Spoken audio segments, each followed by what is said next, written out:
And I suppose get ready for this next call from Sulis in the UK. Sulis, what do you believe is potentially useful about the Bible?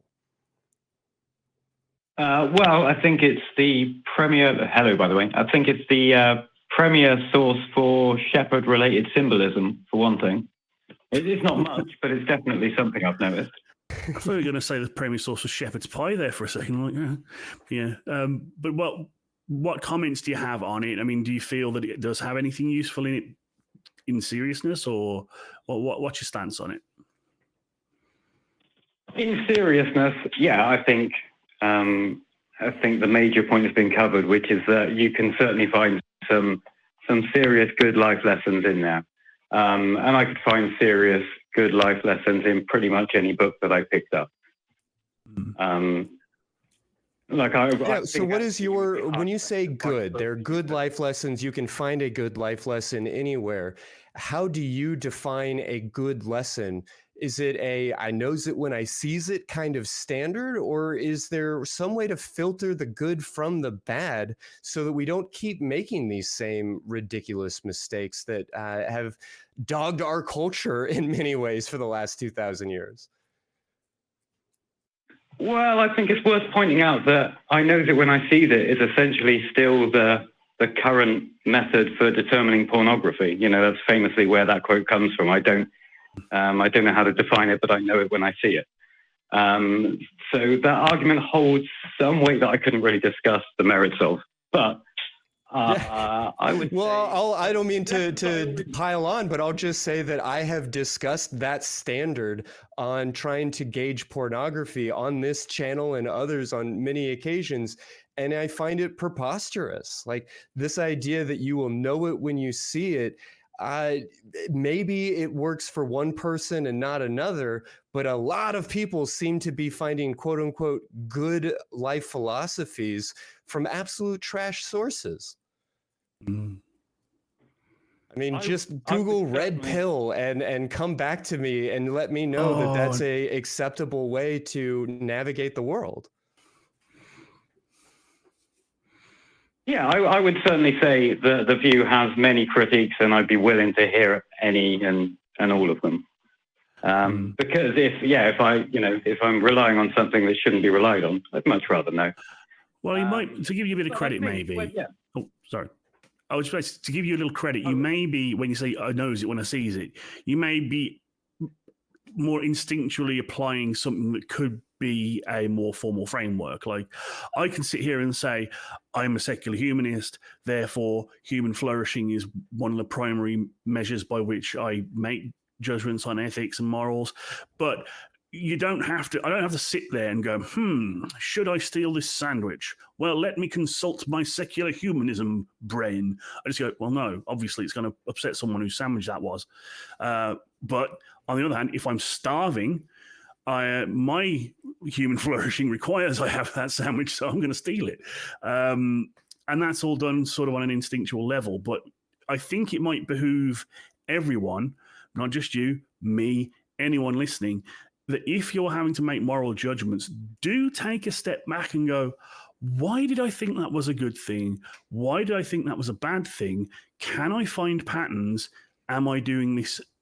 Am I applying myself consistently and in a good way? And then maybe find a framework that sort of matches what you already kind of feel and study it a little bit and go, yeah, that's kind of how I roll. I'm going to start using this a bit more deliberately in future. What do I believe and why? I know it's simple. I know we say it all the time, but I think those are the two fundamental questions, not just of this program, but maybe of a well-examined life. I would like to answer what you posited earlier, which is that beyond simply I knows it when I sees it, perhaps it's a case of basing it upon something. And I think if it's a bit of a house of cards, but the next approach that sprang to my mind when you said that is that anybody could recognize what they would call a good idea if it already conformed with their beliefs. So if it seemed like, it fit their model, then they would call that good advice, even if it wasn't advice that they would take because they theoretically had already taken it. And of course, that's a minefield as well. So I would love to ask, in that case, since I have you here, or since you have me here, since I'm lucky enough to be here, what is a good way to determine what a good lesson is? Sure, that's a great question. Jamie, I'm curious where you'll take this, but I'll just jump in really quickly and say that to me, morality has to do with the well-being of conscious creatures. It's difficult to calculate. It's a science like anything else. And so it's going to require ongoing exploration and study. But morality is really just about beneficence and non-malfeasance. What are the ways in which we can make the world better? We can increase general well-being. So things like life expectancy, happiness, joy, decreasing negative outcomes, getting away from anxiety, depression, short life. I mean, whatever these kinds of things are, we are looking to increase the good, we're looking to decrease the bad, and there you have your moral framework. And I'd get on board with that to the most part. I would always say, though, do so from an empathetic standpoint. And by that, I mean, don't just go, what's good for me? What do I want? What makes me happy? Try and think of the other parties in the situation and go, what are they wanting? What are they needing? What will make them happiest or best?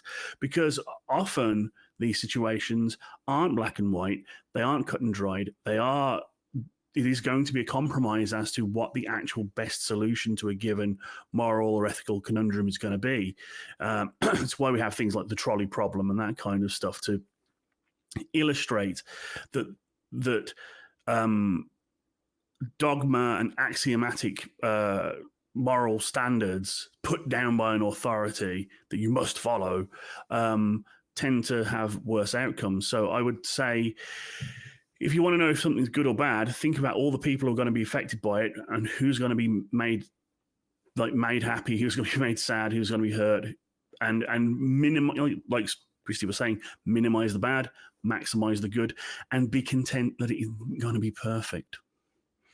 Right, because it is a science and therefore is always growing, always developing. But I appreciate you hitting that point. It's not just about beneficence towards ourselves. It's not just about non-malfeasance towards ourselves. It's towards others. It's towards society. It's towards really all conscious creatures. And we can get into what that actually means. And, notions of veganism and everything else can get really, really complex here. But at its core, our goal is to make the world better for more people and less awful for more people to the best of our ability.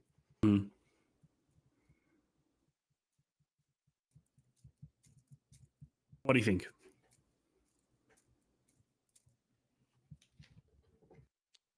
Okay, well, we will. Yeah, please go ahead. I think really, I just want to say thank you for your time. I really do appreciate that. That's insightful. I'm going to think on that. Yeah, well, glad to hear it. Thank you so much for giving us a call. And thank you, honestly, sincerely, from the bottom of my heart, for being concerned with issues of morality, for being willing to learn and study and grow and to explore the science of morality and to work towards the, increasing well-being for yourself and those around you and decreasing distress for as many people as you can. Have a great day. Thank you for giving us a call. Thank you. Take care. Yeah. Take care, man. Yeah, I'm big on empathy. I think one of the major problems that we have in the world today is that people are so inward looking and don't look outward. I just, people don't understand how much harm they're doing by the things they say and the acts they do. They just won't feel with other people or see them as other humans, as other people. And it's just like, come on, you've got to know that this isn't good because there's so many people hurting because of what you're saying and doing.